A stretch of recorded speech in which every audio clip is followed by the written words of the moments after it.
برای عزیزی من، شما بینید که قرآن عبارت از 650,000 حرفه. ببین در کتاب عزیزای خدا جمع کردن گفتن قرآن عبارت از 650,000 حرف. تنکر وقتی که انسانی که در این ماه مبارک قرآن خواند تو 650,000 حرفه به 10 ضرب کن، زیرا در هر یک حرف قرآن الله مهربان 10 ثواب وعده کرده است. من وقتی که این را ضرب کردم 6.5 میلیون حسنه، 6.5 میلیون اجر در نامه اعمال تو نویسانده می شود. خوش به حالت که اگر این را تو در یک ماه رمضان یک باره دو باره اگر به شرط خوانده باشی، با در غیر این ماه ها عادت های بندگان خدا همین است که دائم قرآن تلاوت میکنن. میدانین اینقدر حسنات وقتی در پله ترازوی اعمال تو میمانند چقدر برای تو خوشبختی و چقدر برای تو خیر است. از این لحاظ خوش به حال آن کسانی که این شب را هم به زمین آنی که نماز قضا میخوانند، ذکرها را میکنند، بین از پند و نصیحت ها گوش میکنند، از آیت های قرآن گوش میکنند، حتی بگذار یگان ساعت کم که خوابم که کنند و باز از قرآن وقتی که تلاوت میکنند چقدر ثواب چقدر پاداشی را شما بینید. در هر حرف 10 ثواب شما از نزد الله مهربان برخوردار میشین. من در اینجا آیت‌های را از قرآن گرفتم. در سوره مبارکه فاطر الله مهربان گفت ان الذين يتلون کتاب الله و اقاموا الصلاة و انفقوا مما رزقناهم سرا و علانیه یرجون تجارتا لن تبورا. خوب گوش کنین چی میگه الله مهربان. کسانی که بین درباره 3 نفر میگه خدای مهربان، آن کسانی که از قرآن تلاوت میکنن یک نفرش. دوم آن کسانی که نماز را همیشه پایبندن، هیچگاه مقصد هیچ کار دنیا مانع نماز اونها نمی شود. ولی من در حدیث خواندم کسی اگر در یک روز 10 آیت خواند، 10 آیت همین جمع اگر بگیری همین 2-3 دقیقه تر میگیرد. 10 آیت خوانی اگر میگد خدای مهربان ترا از زمره آدمان غافل نمی نویسد و زمین آنی که چقدر ثواب بگیری. و هر کسی که اگر دوم نفرش کسانی که برپادارنده نمازند، 3 کسانی که آشکارا و پنهان از مالشان خیر میکنند. درباره این 3 نفر الله در سوره فاطر آیت 29 چی گفت؟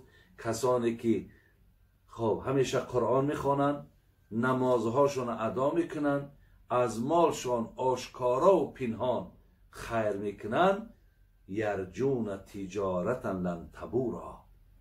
برادر عزیز میگه اینها در یک تجارت دست زدن که هیچگاه تجارت اینها کساد نمی شود.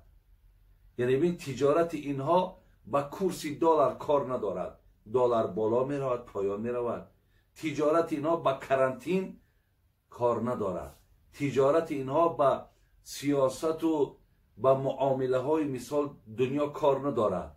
میگه وقتی اینها از قرآن تلاوت کردن، نماز خواندن، از مالشان احسان کردن، من اینها با تجارت دست زدن که هیچگاه تجارت اینها کساد نمیشه، هیچگاه تجارت اینها گویم بانکرات نمیشود. یعنی در عوض این طاعتشان، در عوض این اعمالشان همیشه از پیش خدا پاداش گرفتیستند. هیچگاه پاداش اینها کم نمیشود. بین الله مهربان چه یک مثال زیبایی میزند که مقصد شما کار کنین، با این کار پایبند شوین، شما هیچ وقت حرکتتان عملتان ضایع نمی شود. برادرای عزیز و گرامی، اینجا حدیثی داره در این باب جناب امام منذری در کتابش میارد از نام حضرت عبدالله ابن عمر رضی الله عنهما ان رسول الله صلی الله علیه و سلم قال الصیام و القرآن یشفعان للعبد یوم القیامه. چی سخنی زیبای روزتان، این روزه را که شما گرفتین، این قرآن را که در برابرش خواندین، میگه هر دی اینها روز قیامت برای صاحبش طلب شفاعت میکنن، طلب کمک میکنن. بین یعنی روزه داشته، قرآن خواندد، اینها پیش الله مهربان برای تو طلب شفاعت میکردن. چه طلب شفاعت میکنن؟ اینها با زبان میآیند، اینها را خداوند زبان گویا میتد، هم روزه داشته تا هم قرآن خواندگی تا. اینها با زبان حال پیش پروردگار چی میگن؟ پیش الله مهربان میگفته است یقول الصیام، روزه داشته میگفته است ای ربی، ای پروردگار مهربانی من، ای خالق یکتای من، منعته الطعام و شهوه فشفعنی فی. میگفته است پروردگار مهربان، همین بنده تو به خاطر من که تو مرا بر ذمه این فرض گردانی که روزه بدارد، این آدم امکانیت طعام خوردن داشت، گرسنه بود، تشنه بود، خواهشش بر همون بود، ولی طاقتی در همون گرسنگی کرد، طاقتی در همون تشنگی کرد. و شهوه و خواهشش به خانمش، به عروسش نزدیک شدن بود، خیلی و خیلی برای این خواهش زیاد داشت، ولی به خاطر من این کار را نکرد. فشفعنی فی، پروردگار را شفاعت کن، پروردگار را یاردمش کن، پروردگار را در بین این مردم شرمنده و خجالتش نکن. خدای مهربان، این روزه برادرای عزیز، این خیلی و خیلی بسیار یک الحمدلله مرحمتی هست که وقتی روزه میه و از تو پشتیبانی میکنه. دیگر و یقول القرآن، قرآنی که خواندی، قرآنی را که تلاوت میکنی، این میآید، این چی میگه؟ ای ربی، پروردگارم، الله مهربان، منعته النوم باللیل فشفعنی فی. خدایا حقیقتا در چشماش خواب بود، محبتشم بر خواب بود، خسته بود، لیکن از من تلاوت میکرد، از من قرائت میکرد. فشفعنی فی، خدای مهربان شفاعتش کن، خدای یاردمش کن، خدای کمکش کن. بعد پیامبرمون چی گفت؟ قال فیشفعان. پس الله مهربان به خاطر این روزه، به خاطر این قرآن، بندگانش چیکار میکنند؟ بندگانش شفاعت میکنند، بندگانی که روزه داشتن، بندگانی که قرآن خواندند. برادرای عزیز و گرامی، در این معنای همون این انزلناه فی لیلة القدر، ما در این شب قرآن را نازل کردیم. من یک آیت نگاه کردم، در زیرش مفسرها بسیار یک گپ جالب آوردن، زین خاطر ایرا میگم و تفسیر آیت دیوم را میگذارم. آیت داریم در سوره اسراء، آیت 9، اعوذ بالله من الشیطان الرجیم. ان هذا القرآن یهدی للتی هی اقوم و یبشر المؤمنین الذين يعملون الصالحات ان لهم اجرا کبیرا. این قرآن الله مهربان میگه مردم را به راه راهنمایی میکند که راستترین و استوارترین راه ها برای رسیدن به سعادت دنیا و آخرت است. یعنی این قرآن برادر عزیز ما را راهنمایی میکند به استوارترین و راستترین راه. این کتاب برای همین آمده است که مردم هدایت کند، مردم برای سعادت دنیا و آخرت رساند. شب سلامتی است.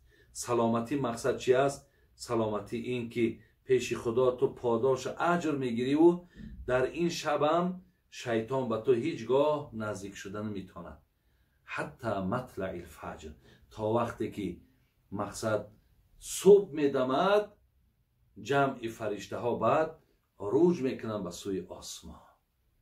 این بود برادران و خواهران عزیز معنای این سوره مبارکه قدر. بازم در آخر همه شما را من تبریک میگم، مبارکباد میگم و از خدای مهربان خواهانی هستم که آن طرز شب زنده داری را که من از گفت عزیزای خدا برای شما گفته گذاشتم، انشاءالله شما به این پایبند میشین و از خدا امید است که در عوضش شما اجر و ثوابهایی که وعده بود در نامه اعمالتان نویسانده می شود. خدای مهربان تنتان صحت کنه، ایمانتان کامل نگه داره، باز هم اخلاص و محبوبیتاتان به سوی دین خدا زیاد کنه. برادرای غریب ما که هر روز چقدر زنگ‌های زیادی از طرف‌های روسیه و بیرون از روسیه بر من میشوند، هر جا باشین خدا در حفظ امانش نگهتان داره.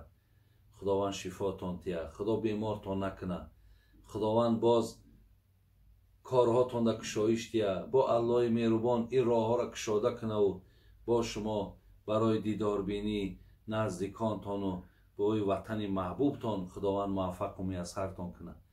الله مهربان همه تمنیات و مقصودهای ما را با فضل کرمت حاصل بگردان و خدایا همیشه در پناه رحمت اسمت نگهمون بدار.